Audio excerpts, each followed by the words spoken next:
Bom, gente, então vamos fazer isso daqui, a solução de um exercício também do Hibbeler, tá? Então, eu tenho um elemento aqui sujeito a um carregamento localizado de 1.500 newtons, um carregamento distribuído de 600 newtons por metro, e ele tá articulado, né, aqui no ponto C e no ponto E. Então, já vamos fazer aqui o diagrama de corpo livre dele, né, identificando as reações e calculando os carregamentos distribuídos para carregamentos localizados. Bom, então aqui no ponto C eu tenho um elemento horizontal, né? Vou ter uma reação que eu posso chamar de F de x, C na mesma direção desse elemento. Aqui no ponto E, nesse pino aqui, eu vou ter duas reações, posso chamar de F de XZ e F de YE. Carregamento de 1.500 permanece 1.500 newtons. E esse carregamento localizado, ele vai ter como resultante dele vai ser igual a 600, que é a unidade de carregamento distribuída dele, vezes a base, que é 3 metros, dividido por 2, por ser um triângulo, né? Então, vai ser 3 vezes 6, 18, dividido por 2, 900 newtons de resultante. E aí, aonde essa resultante vai estar localizada? No centro geométrico desse triângulo. Então, no centro geométrico desse triângulo. Então, se eu tenho base 3, ela vai estar localizada a 1/3 da base a partir do meu ângulo reto. Então, seria 1 metro para cá e 2 metros para cá, e aqui eu tenho minha resultante. Então, eu já colocando ela aqui, a gente teria 900 newtons, aqui 1 metro, aqui 2 metros, né? Aqui eu tenho 1 metro e 1 metro, a localização do ponto G, e aqui eu tenho 1,5 metros. Ok, então estão prontas todas as reações aqui, né? E aí, para a gente estabelecer as incógnitas, que são F de XC, F de XZ e F de YE, a gente precisa de estabelecer as equações de equilíbrio.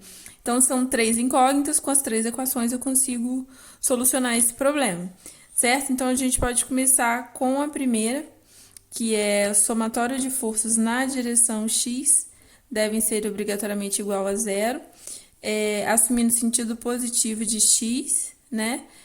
Então, eu teria menos F de XC menos F de XZ igual a zero.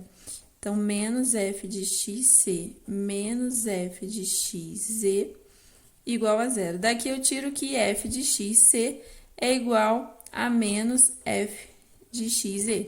Estabeleci uma relação entre as duas. Posso passar para a próxima equação. Por exemplo, somatório de forças, né? Somatório de forças.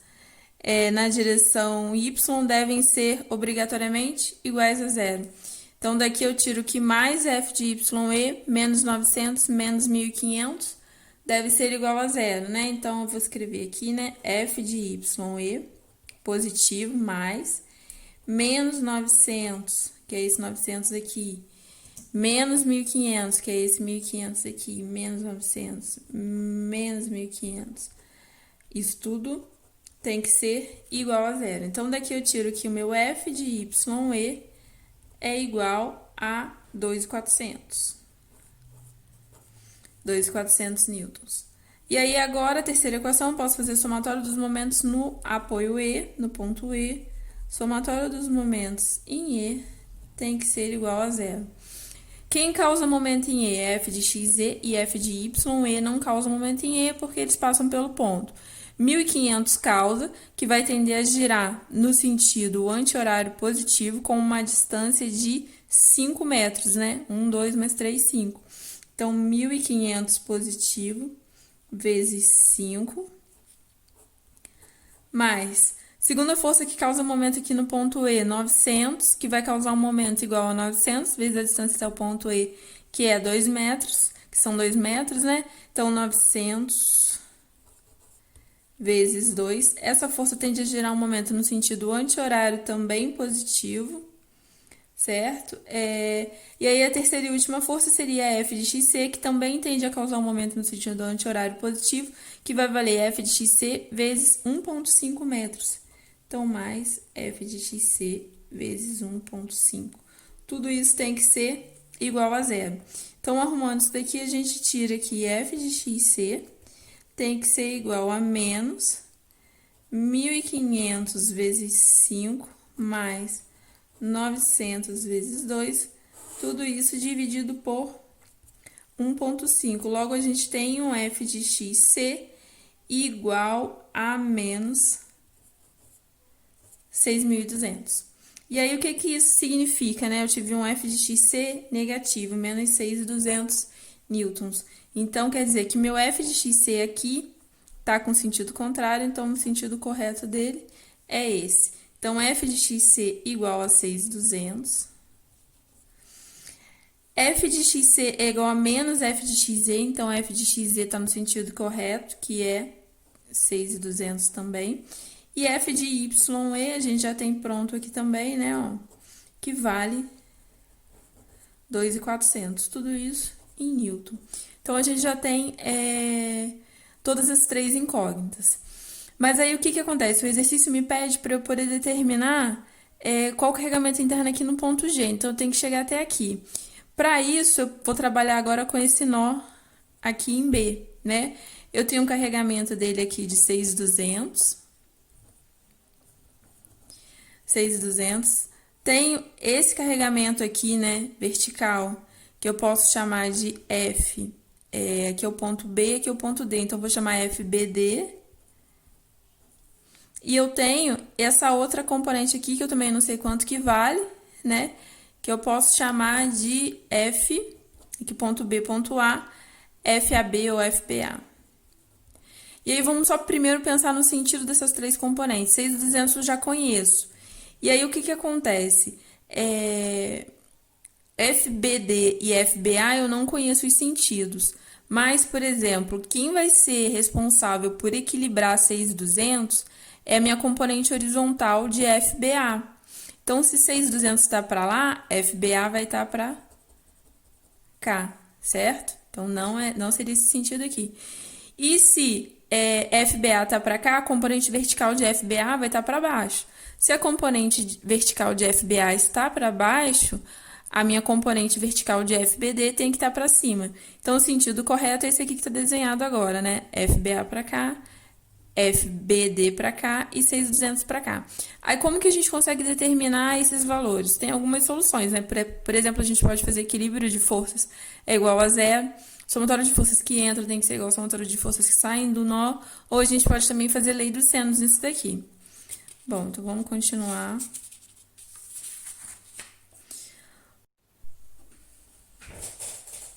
Bom, então aqui eu tenho meus 6.200, né? FBD e FBA. A inclinação de FBA, a gente pode tirar da figura original, que ela respeita um triângulo 3, 4, 5. Então, vou só fazer maior aqui. FBA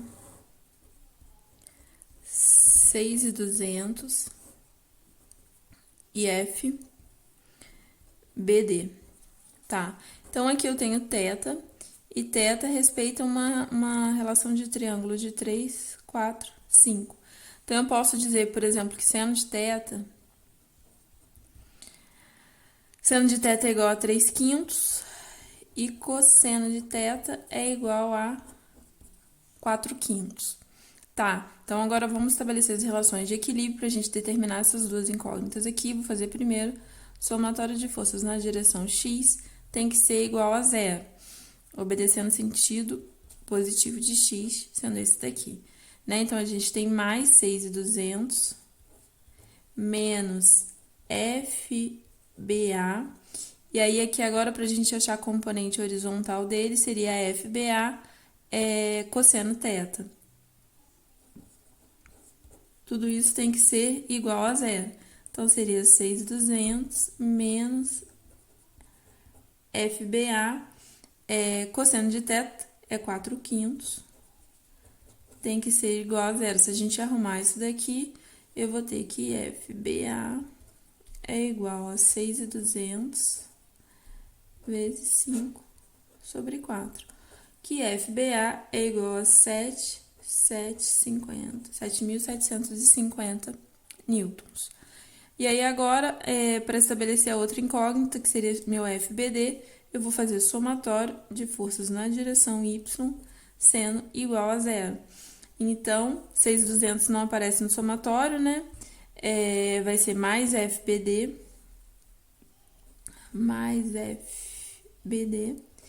menos FBA, componente vertical dele, teria que ser FBA seno θ, né? Então, menos FBA seno θ. Então, mais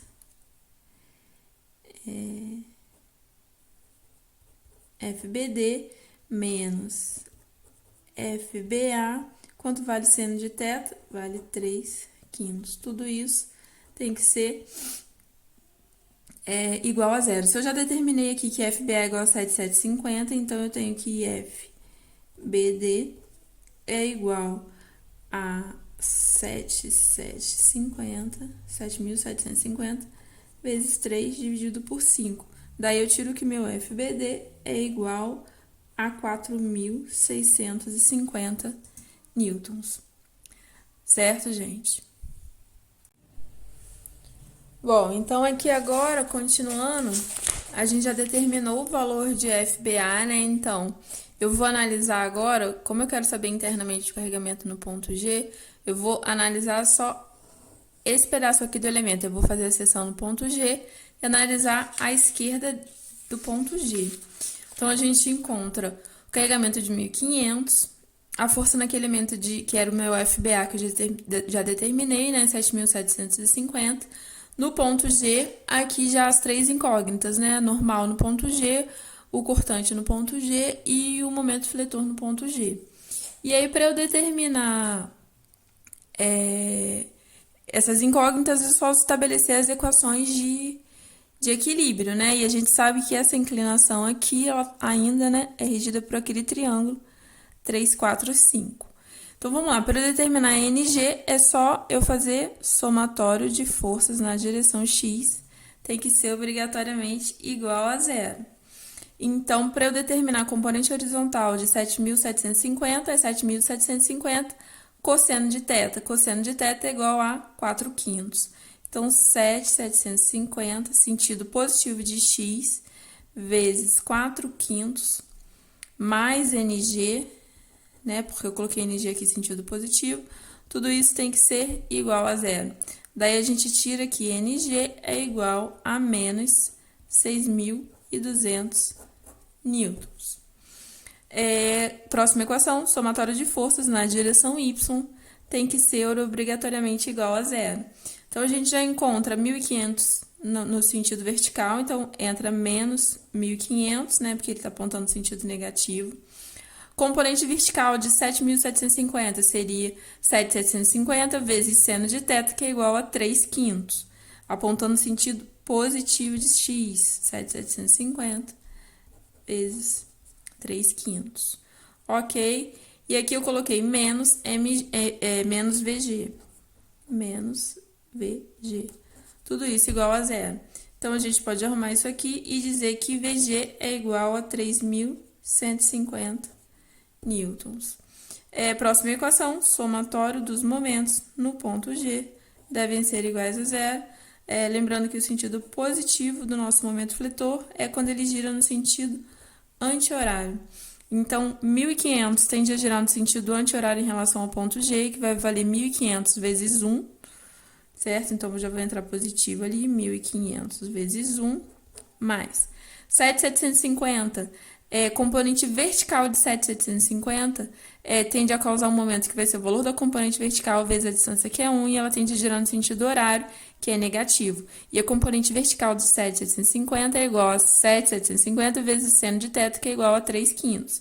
Então, vai ser menos, né, porque gira no sentido horário, 7.750 vezes 3/5 vezes 1. A componente horizontal desse vetor, ele não causa momento no ponto G, porque ele passa pelo ponto, logo ele não tem distância em relação ao ponto, certo? E aqui, mais MG igual a zero. VG e NG também não causam momento, porque não tem distância em relação ao ponto, certo? Então, arrumando isso daqui, a gente tira um mg igual a 3.150 newtons metro, certo? Então, aqui a gente tem as três incógnitas, as três reações internas no ponto G.